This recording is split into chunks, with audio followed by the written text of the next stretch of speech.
All right, so this next example here, number 2, has another little thing that's a bit different. And you'll notice here that 3. There is a number in front of our x squared term, or in this case, it's v squared. Now, what we need to do in this is we want to see, can we take a 3 out of all these numbers? You'll notice these are very big numbers, okay, and that can become a little complicated. In the next lesson that we go through, we'll take a look at what happens when we have a number in front of there, but for now we want to get rid of that number. The way to do that is to factor that number out of each piece. And so what that means is we divide each of them by 3. Okay, we've done this in the past. This was from a previous unit, but we'll take, or a previous lesson, we'll take a 3 out.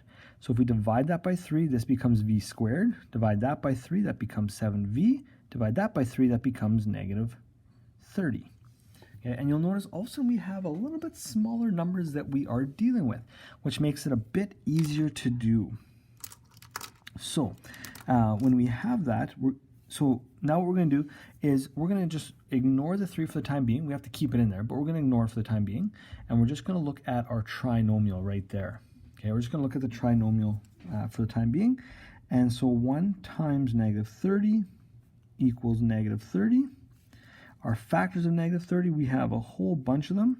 So it's negative 1 times 30, negative 2 times 15, negative 3 times 10, negative 5 times 6, and then we have the opposites, negative 6 times 5, negative 10 times 3, negative 15 times 2, and negative 30 times 1.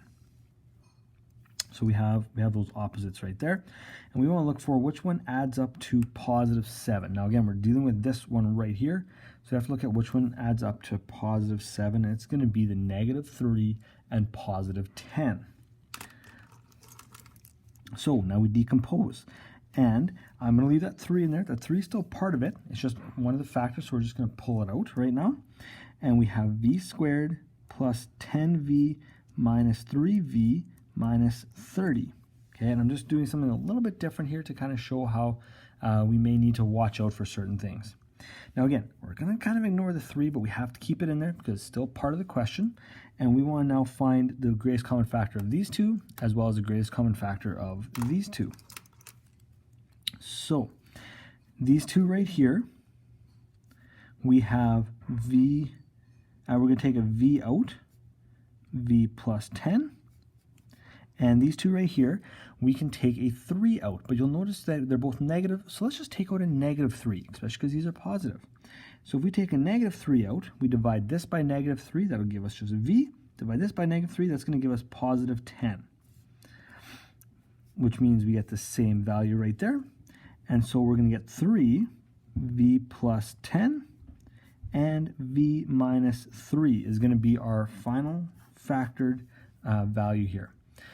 Now, later we're going to be taking a look at how do we do it with a 3 in front there. And when we do that, you can get different values.